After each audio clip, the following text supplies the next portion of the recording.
This episode of Food for Thought is brought to you by the listeners of this podcast. You can join others who are making this podcast possible by going to joyfulvegan.com/donate. Thanks so much in advance. Today's topic is vegan travel and retreats.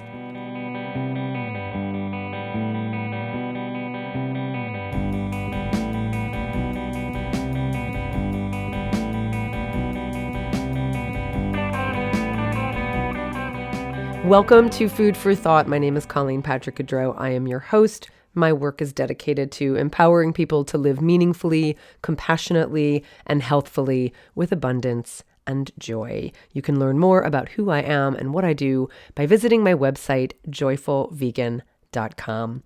Hi, everyone. I hope you're doing fabulously well. I hope it's been a good start to the year for you. I'm always busy over here, as you know. I just launched the midweek Small Bite Sound Bites addition to the podcast, so you will enjoy that every Wednesday. I can't wait to hear what you think. I'm working on a new recipe bundle for Passover, including recipes that are kosher for Passover and, of course, a Seder plate as well. I'm writing several exciting new podcast episodes coming for you. I can't wait to share them with you. I'm working on hiring an admin assistant, so that's taking a lot of time. Thanks to everyone who has reached out to me.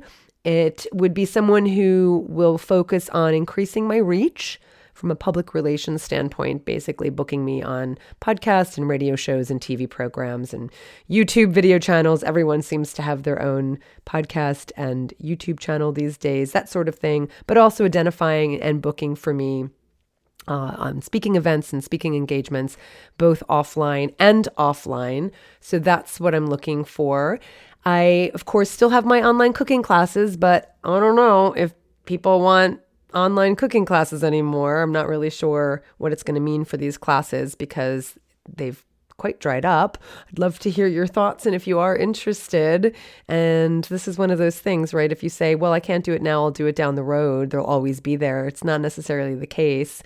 So if you are interested in joining me in an online cooking class, they're really fun and they're filled with information and inspiration and tips and tricks and resources, then head over to joyfulvegan.com and check out the cooking classes, including all of the recipes through the on-demand classes.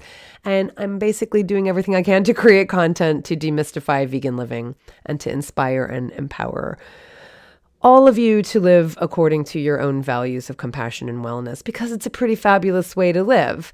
And of course, we're traveling. We're talking about travel and we're planning travel because that's another aspect of what I do, demonstrating that a life of compassion and wellness does not mean a life of deprivation and mediocre experiences, neither food-wise, nor travel-wise, nor experience-wise. And in that spirit of getting back out there and speaking and sharing my message in person, especially now that COVID, blah, blah, blah, we're living with this thing. We know what it looks like. We know what to do to stay safe. We know that this is going to be with us for a very long time, probably the rest of my life, certainly.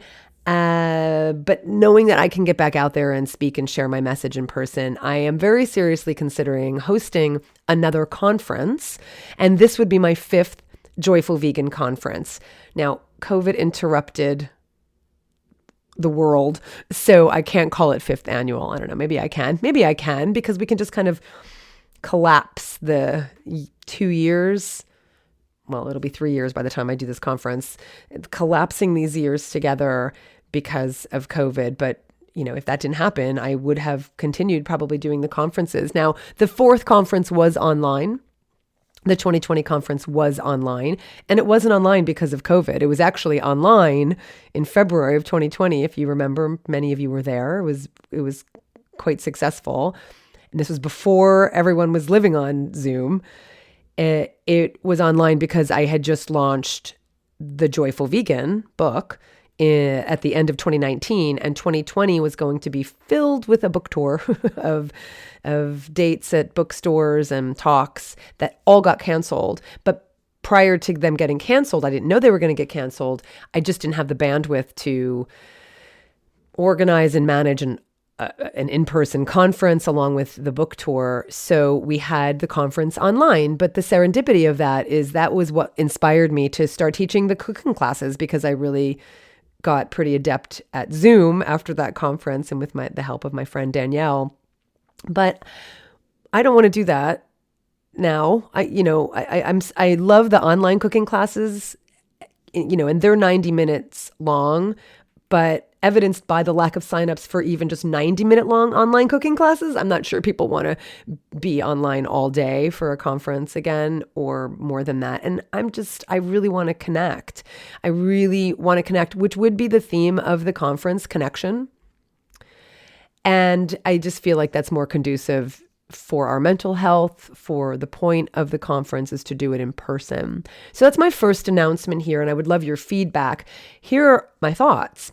Instead of doing the conference in Oakland this time, we are thinking of making it a proper destination retreat, which would be a mix of workshops and talks and cooking demos by me, along with super fun activities. And it would be in North America, not in Oakland, but drum roll, it'd be in British Columbia, Canada, Whistler to be precise. And the reason for Whistler is not only because it's one of the top destinations in the world, it's obviously known for its skiing and snowboarding in the winter and hiking and boating and outdoor activities in the gorgeous, mountains in the warmer months. We actually had planned to do a Whistler, kind of more of a winter adventure, but it didn't happen because of COVID. And so we could do that again, and we'll see how this goes. And just in terms of it being a destination, people have asked me for a destination in North America for one of my Joyful Vegan trips. And I feel like this is a really nice middle ground. Of course, we can do US trips, but Whistler really is an incredible destination. And my business partners do live in British Columbia, and they know this area really well.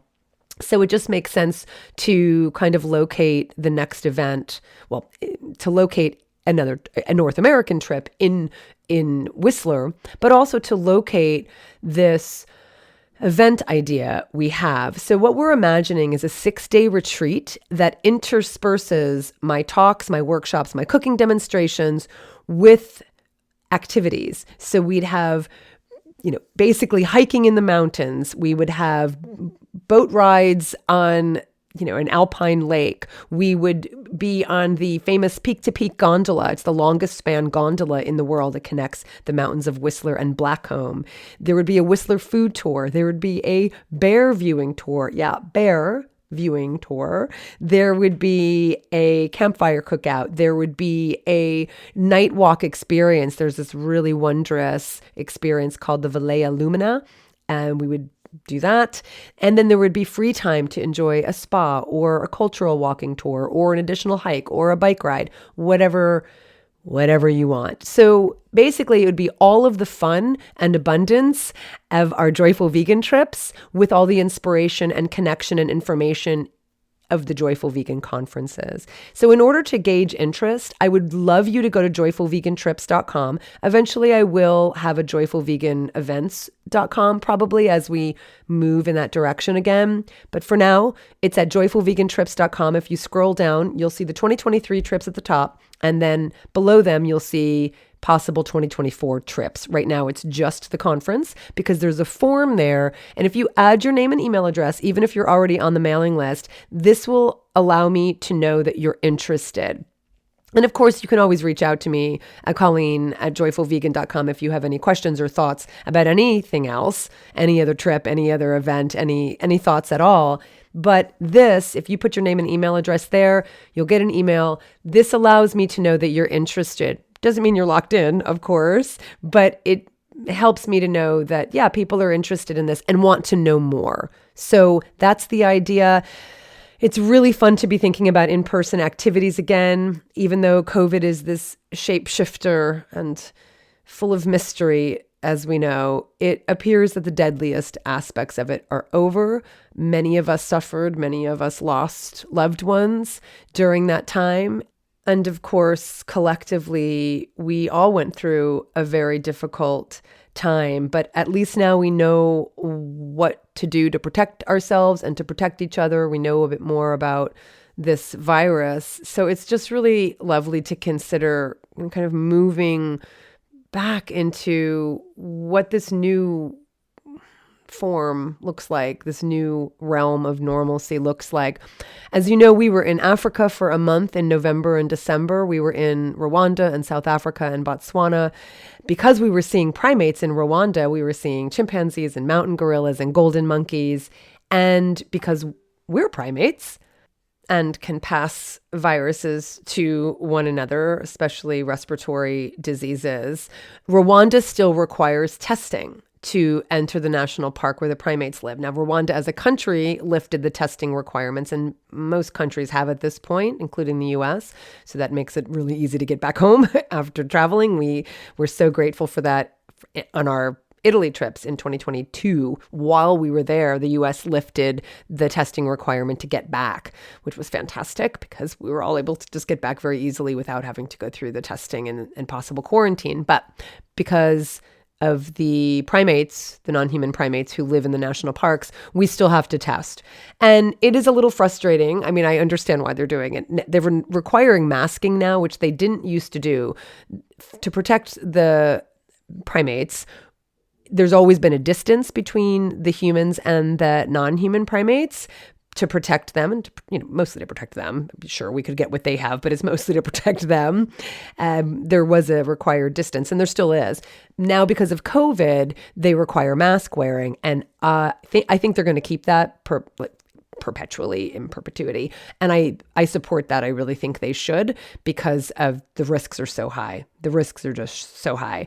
However, the testing is a little trickier because they do require a PCR test, which of course is more accurate than an antigen test, but it detects the presence of the virus that you might have right then and there, but it could also detect fragments of the virus, even if you no longer are infected and thus contagious. And so it's a little frustrating because if you test positive on a PCR test, it doesn't necessarily mean you're contagious at that moment.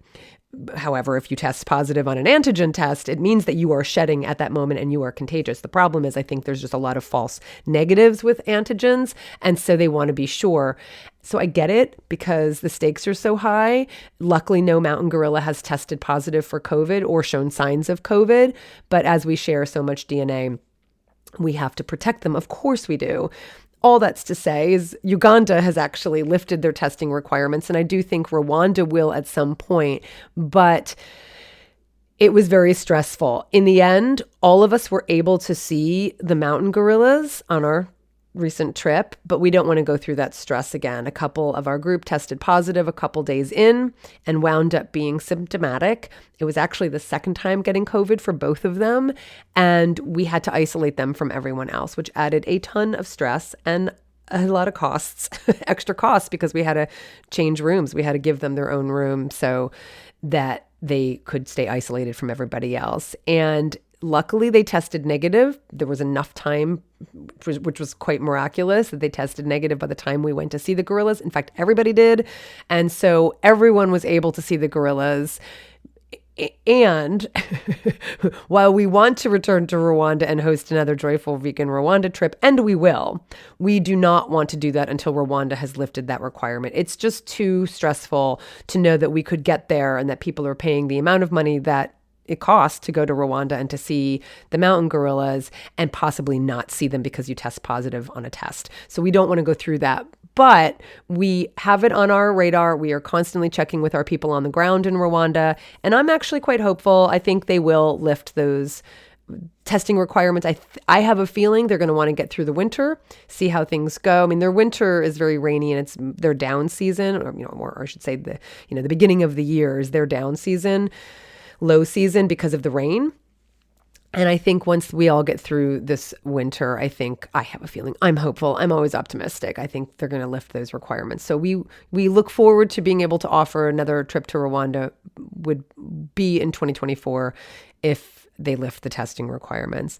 So after we say goodbye to our fabulous group in Rwanda, the four of us, David and I and Bridie and Seb, drove the garden route in South Africa and were there for a week. And so after a week, we met up with our group for Botswana. We started in Cape Town and we headed quickly to our lovely camps in Botswana. We were in 2 different camps in Botswana, and it was so good to be there because this was a 2020 trip originally. We started booking that trip in 2019. So everybody who finally got to come with us, these are people who literally booked this trip in 2019. And then COVID came along, and of course we had to move that 2020 trip to 2021. And we were just a couple weeks from going when Omicron came along, and we had to move it again to 2022. I shouldn't just say it was Omicron. It was the reaction to Omicron that actually impacted that trip, which was really unfortunate. So it got moved to 2022. So it was a long time coming, and it was worth it. It was worth the wait. It was also a bit eventful in that by the end of that trip, I started feeling sick, and it wasn't until I got home that I tested positive for COVID for the first time. So I went almost 3 years. I'm sure many of you out there are also in that camp, but I went almost 3 years without getting it, and I finally got it. I felt pretty crappy, but it was more like an intense flu. Lots of congestion, and I was tired, and that lasted for a good week, but I was still able to function the whole time, which I'm really grateful for. But no doubt because of the booster I got before we left for Africa, really grateful for that. Really grateful it wasn't worse than it was. And it is amazing that it took so long. It's mostly amazing that it took so long only because friends joked that I had super immunity, which of course I don't have super immunity, but David had COVID on the last day of 2021, first week of 2022, and I never quarantined from him. We were together just like we normally are, and I never got COVID. And I was around a lot of other people who wound up testing positive. Like the day after I saw them, they would write to me and say like, oh God, and I never got it. So, but I got it. I got it in Botswana. I got it. And at least in Botswana, we didn't have the stress of needing to test negative before seeing the animals because we would have missed out on a lot of wildlife, like the pride of 3 female lions we saw with their combined 6 cubs between them, which was amazing. We saw several lions, one of whom walked so close to our vehicle, I thought he was going to walk in and sit on my lap. It was pretty intense and amazing. We saw that same male lion hanging out with his 2 ladies, dining on a hippo carcass who probably died from wounds from another hippo. We saw crocodiles also in a feeding frenzy over that hippo carcass. And we saw that hippo carcass over several days, which was really exciting in the sense that you could just see the whole cycle of life, like the true cycle of life. There were vultures hanging in the trees waiting for the top carnivores to get them first. So you had the lions, and the crocodiles absolutely deferred to the lions. It was amazing to watch the crocodiles, cower in fear, which I would normally never use that phrase to talk about crocodiles, but you could see them back away when the lions were on the bank and coming closer to the carcass. But then the crocodiles had their time, and then the vultures had their time, and of course all of the other microorganisms that whittled this carcass down to virtually nothing by the time we left that camp. It was amazing. We saw a leopard, and then we saw another leopard. And then we saw a 3rd leopard, and then one of the vehicles that I was not in saw a 4th leopard. And I know what you're thinking, that we saw the same leopard 4 times, but we didn't. They were different leopards, and we know that because our guides are amazing, and they knew where they were and that they are different animals and different individuals. But it was incredible. We saw a leopard in a tree. We actually saw him on the ground first, and then he just climbed up into the tree and just hung out like a cat does.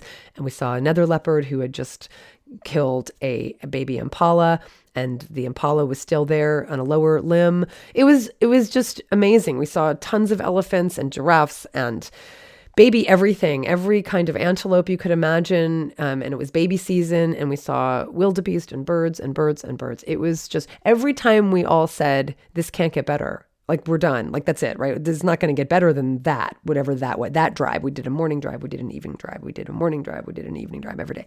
And every time we said it's going to get better. It couldn't get better. And it kept getting better. So it was lovely. And here we are back in California. We're grateful to be home. We're grateful we had rain. We're grateful that storm is over. I don't know if you heard about it, but there were lots of floods. We're okay. We had a tree fall on one of our back fence. So our neighbor is working with us on this because it was his tree that destroyed our fence. And so that's the worst of it. We're okay. But I'm now loving the sun and enjoying my own wildlife haven outside my door. I feel like I'm in my own little safari because of the animals we see right outside our door.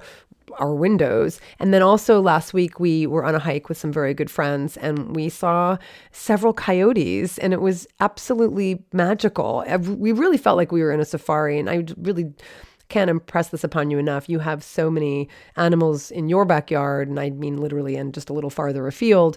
And we, of course, can see them in other countries, but to see them in our own backyards where other people come, right, from other places to see the animals we live among, it's just such a gift. And of course, it was so serendipitous that we were hiking with my very good friend, Camilla Fox, who's the founder of Project Coyote.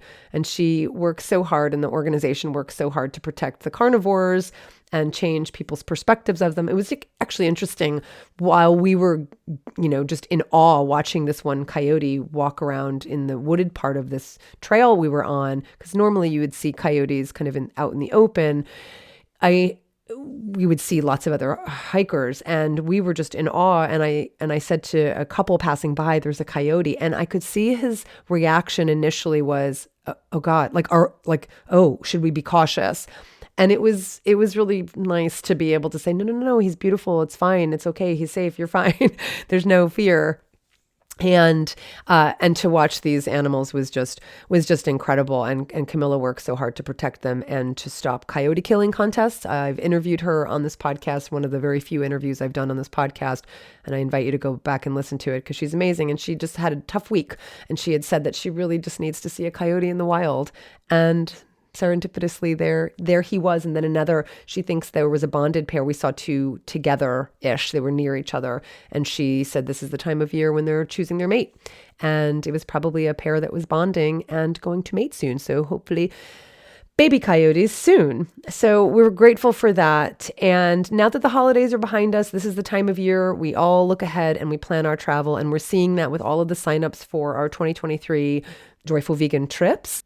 I know many of you have heard about our 2024 trips. Of course, we're talking about our 2024 trips. As I said, Rwanda, we're thinking about this British Columbia Whistler trip.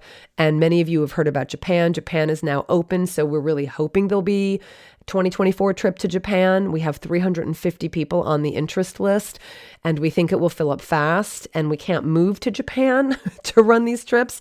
So I just want to make sure you know about the 2023 trips, because 2024 is still nebulous. It's still a bit fluid, but we do have 2023 trips. They're filling up. And as you think about your travel this year, I just want to give you a summary of what we've got going on for this post-COVID travel before they fill up. Now, generally speaking, you probably know this already, Joyful Vegan trips are specifically curated for my audience to ensure high quality, high touch, premium trips. The focus of these all-inclusive trips is on regional plant-based cuisine, cruelty-free activities, and unforgettable once-in-a-lifetime experiences. You can expect mouth-watering meals, animal-focused activities and sanctuary visits, dedicated time with me, and dedicated time with a compassionate group of like-minded individuals. I always say that one of my favorite things about the trips is that I watch these connections and friendships form, and we still see it all the time on our WhatsApp channels. There's still so much activity, and people keep sharing these photos and videos of them visiting each other in their cities, which is incredible. And they're continuing to connect in these ways that are incredibly meaningful for me. And I know for them as well, but for me, I feel like a very proud mama watching all of these connections. So these are all-inclusive trips. Not only is everything included, all of your meals, a lot of wine, your 5-star accommodations, 4-star in some places where 5-star isn't available, and of course within the price range that we're trying to keep it, everything's included. The excursions, transportation, tips to our vendors. Everything's included. The only thing that's not included is airfare to the country. And we spoil the heck out of you. And we work with the hotels and restaurant chefs to create the most incredible food experiences. To make up for every time you were ever served iceberg lettuce at a wedding, or a single unflavored roasted tomato at a work engagement, or had nothing to eat on a group trip, or had to or they picked out the egg for you on a plane ride. Whatever experience you have had, the experience of food deprivation being vegan, that's what these trips are for. But food is significant on these trips, but so is animal protection. In every country we visit animal sanctuaries. Of course, we vet them first, and visit them together, and part of the trip cost supports the work being done to protect animals in these countries we visit. So that's just a reminder of the general idea of what these trips are about and what motivates them. I get a couple specific questions, and there are plenty more when you're booking. You get all your questions answered, obviously, but I'm asked a lot about from solo travelers. People ask a lot how they would feel being on a trip if they were the only solo traveler among couples. I want to tell you that the camaraderie that takes place among the people who travel together, either as a romantic couple, husband, wife, husband, or just friend, and the solo travelers is it just falls away. Like, there's so much connection and camaraderie. I can just tell you what I see, and I can tell you what I've heard. And that is, you will not feel out of place. You do not feel out of place at all. There are actually other solo travelers. There always are. But even if you were the only one, I can promise you that you would not feel out of place. Actually, I'm thinking of, and you're probably listening to this right now, Cynthia, I'm thinking of a couple on our Rwanda trip who connected with a solo traveler, and they became a throuple. They basically became a threesome. So Wendy they talked about how they have met, a best friend, Wendy and Cynthia, on the Rwanda trip, which is so heartwarming for me. It's just amazing. And Cynthia's husband, Jim, also took in Wendy. And so the three of them were inseparable, like the whole trip.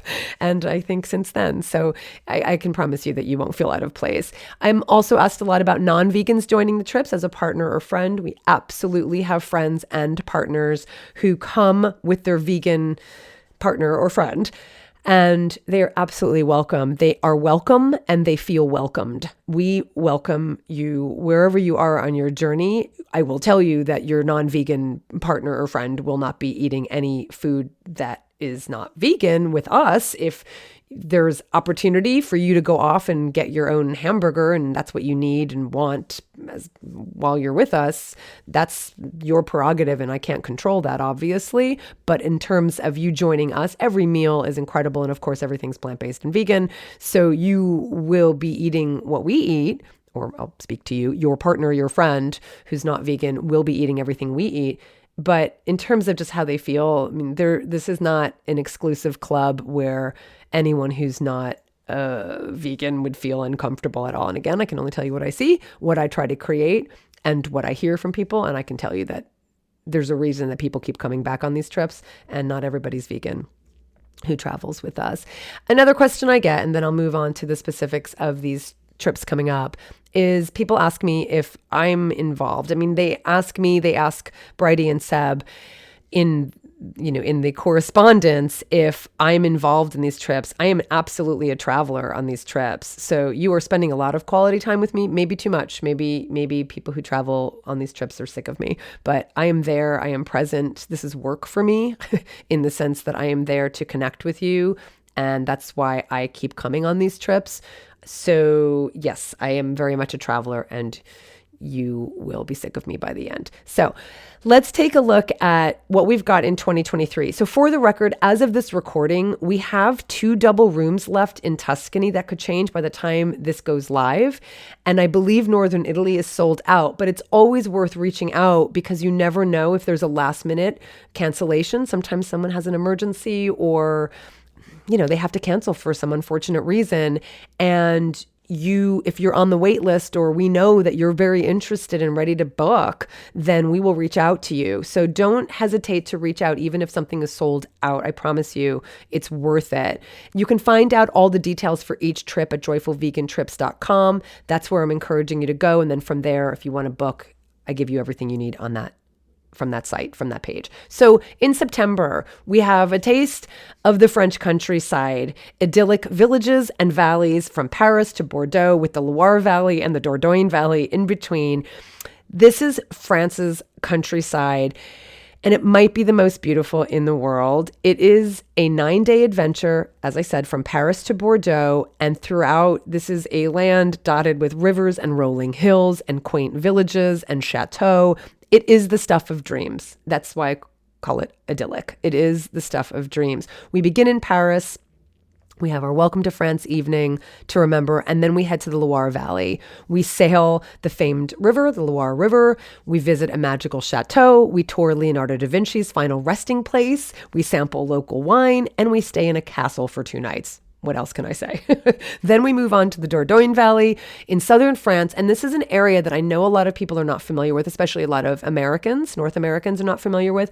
It's overlooked by many visitors who go to Paris or who go to maybe Normandy or go to Provence. But this is a gem of a region, and it is loved by the locals. So you will find a lot of French people going to this region because it is a destination for the French, and it's a secret. But it's a secret we're letting you in on. So imagine gorgeous rock-sculpted medieval villages, turreted chateau everywhere. This is where you find all the chateau. You will find scenic river valleys, emerald green fields, cliffside dwellings, fortified towns, and a history that is more than 20,000 years in the making. Prehistoric cave art, going to Lascaux to see the prehistoric cave art, to see the cave drawings of animals. That's what I'm most excited about. Old pilgrimage centers, countryside French living at its finest, all in an area filled with pristine natural beauty and these historic sites. We'll be taking over our own 4-star villa, complete with outdoor terraces and a pool. And that's going to be our home base as we go about exploring this incredible region of France. And we're going to see elephants. Yes, in France. We are having a private visit to an elephant sanctuary founded by 2 former zookeepers. So their story is incredible. And their intention is to provide a permanent sanctuary for elephants who've been rescued from European circuses and zoos. And there are 2 elephants there now, and we will be visiting them and getting to know their story. And as I said, all of this while you're enjoying 100% plant-based meals with a focus on regional cuisine. Cassoulet, obviously we're going to have lots of cheeses. We're going to have everything that's local and regional, all fabulously made without animal products, complemented by local Loire wines, and of course capped off with legendary French pâtisserie. So lace up those walking shoes and practice some French and join us on this vegan adventure through the idyllic French countryside. You may have heard me say this, maybe on social media, but we have our own internal name for this trip, and I'll share it with you because it's fun. We call it Chateau, because of Chateau, Gâteau, which is, of course, cake, Bateau, which are boats, Lascaux, let's go, because that's just fun and it's true. Chateau, Gâteau, Bateau. Actually, Seb added wino, which I don't think is necessary, but it does rhyme, and it's true. We will be having wine. And Lascaux, let's go. So go to joyfulvegan.com if you're interested in this trip. I will tell you that the early bird special has ended. We had an early bird special for months and months just to really encourage you to join us with the early bird's price, but we've had to bring it back to the regular price. But if you go to joyfulvegantrips.com right now, we will honor the early bird price for you if you reach out and use the word compassion. That's the code word, compassion. So definitely check it out, and I hope you can join us. That's in September of 2023. In June of 2023, we are going back to Tuscany for our tour of Tuscany, vineyards, villages, and vino. I do like alliteration if it's not clear, alliteration and rhyming. And this is June 9th to June 16th. We are taking over our 100% vegan Tuscan agrovilla and making it our home for 8 days and 7 nights. And that's what's really lovely about this particular trip. We are in the same home the whole time, and it's nestled among the rolling hills of the historic town of San Gimignano, which is right across the hill. You can see it from where we sit, from where we are at the pool, from where we eat. At all times, San Gimignano just looms above us, and it's absolutely beautiful. It's surrounded by pines. It's surrounded by vineyards, our agrovilla, and olive groves and permaculture gardens. And there's an environmental emphasis on zero waste and no plastic and sustainable sources of energy. It's a wonderful place. I'm so looking forward to going back again. And I know you will love this like our previous travelers have. This is our 3rd trip back to Tuscany. You will love this trip. 100%, as I mentioned, plant-based meals. You've probably heard me talk about this particular agrovilla. It's called I Pini, meaning the pines. And you may have heard me talk about, may recall that I said this is really my favorite food on the planet.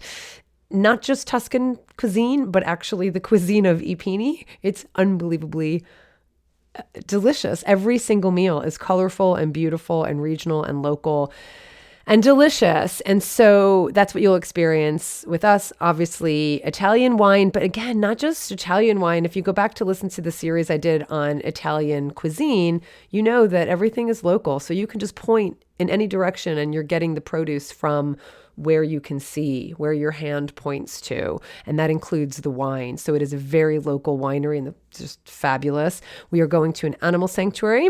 We have guided tours of wonderful historical towns like Assisi, which is technically in Umbria, but we're going there because it's so special. Siena, San Gimignano. We go to the gorgeous hill towns of Montepulciano, Volterra, Pienza. Like Pienza is going to blow your mind. Like it's ridiculously cute and quaint. Like you could just picture it as like a doll's house that you just see these beautiful stone buildings with bougainvillea like growing on. Like it's just so picturesque and ridiculous. Volterra is my favorite hill town that we go to. The history there is just unbelievable. We hike a leg of the Via Francigena, which is one of the oldest and most popular pilgrim itineraries in Europe. We hike a leg of that. While we don't walk this, we do drive the picturesque and beautiful and very famous and gorgeous Val d'Orcia and the Creta Senesi. This is the kind of quintessential wine-filled rolling hills, vineyards, cypresses, just kind of quintessential Tuscany. And we drive that. And I also do a cooking demo. I teach a cooking demonstration. So that's super fun. And just lots of surprises and treats along the way. The trip starts and ends in Florence. So head over to joyfulvegantrips.com, read what you need, get super excited, reserve your spot. Hopefully there's still spots left by the time you get there. And I hope you can join us. That's in June. Let's hop back over to France and let's hop over to December, which is when we are hosting our third magical Christmas to Alsace, December 2023. We begin in Paris and we spoil you in Alsace, which is in France. But we also head over to Germany and we head over to Switzerland. There is still an early bird price for this trip, but spots are filling up. And this is the trip next to Rwanda and northern Italy that fills up the fastest and fills up the most. It is one of our best-selling Joyful Vegan trips, and I know it will sell out. So I cannot hold this early bird price for you beyond when it will expire, and I believe that is in March.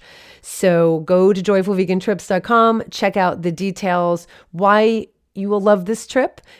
Quaint medieval villages, festive Christmas markets, dramatic castles, animal sanctuaries, an unforgettable evening in Paris, wine, history, culture, and glorious French food. We are taking over a 4-star 17th century Alsatian inn and turning it into vegan center. It is such a beautiful inn in this adorable little town. All of your meals, of course, are included and are 100% plant-based. I know I don't have to keep saying that, but I'm just going to. We are talking French cuisine at its finest and transformed for vegans. Croissants, cheese fondue, pâtisserie, and so much more, especially so much more that is Alsatian. I'll come back to that. We visit fairy tale medieval villages. We learn the history of this unique region. We road trip over to Germany's Black Forest to visit a bear, wolf, and lynx sanctuary. We explore a German Christmas market in Freiburg. We partake in wine and cheese pairings. We visit a local farmed animal sanctuary. We have just holiday joy. We have a special Christmas dinner party with games and wine. And did I mention fondue? Okay, fondue and food, and it's fabulous. We stroll around several quaint Christmas markets.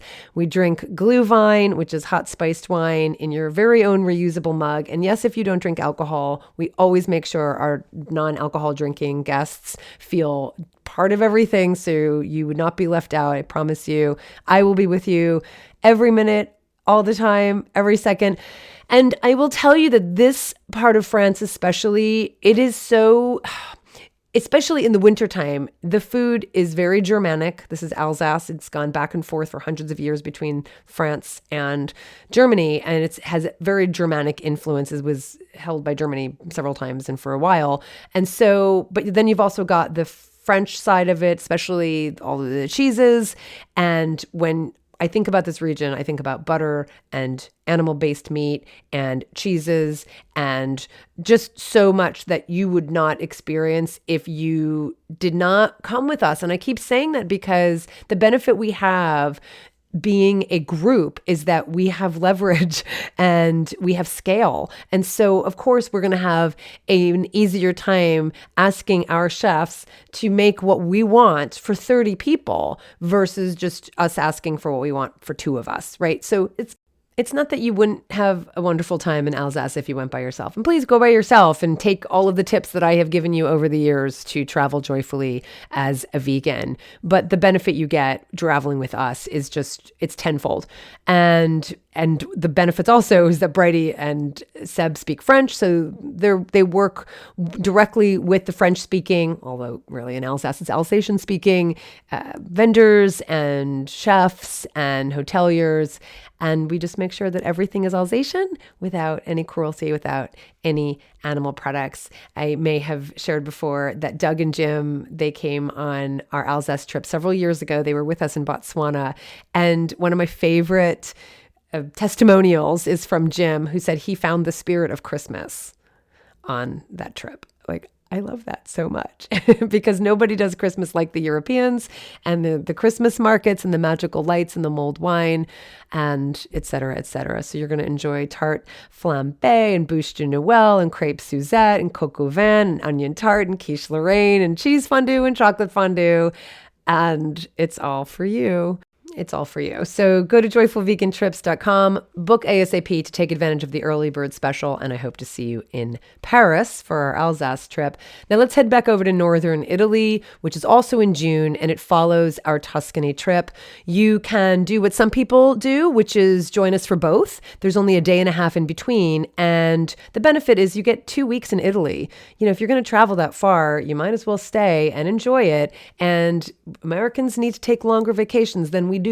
Europeans do it very well. So doing both trips back to back, if there's space on both, I would encourage you to see if that's a possibility. And then as for transitioning, we help you with that. So the benefit, the perk we give you for signing up for both is that we take care of your train ride, getting from Florence to Milan. And then we also take care of your hotel stay in Milan, which is for 2 nights before the trip actually starts. So that's just something to consider. But even if you just came to Northern Italy, I mentioned that Northern Italy is one of the best-selling trips we have.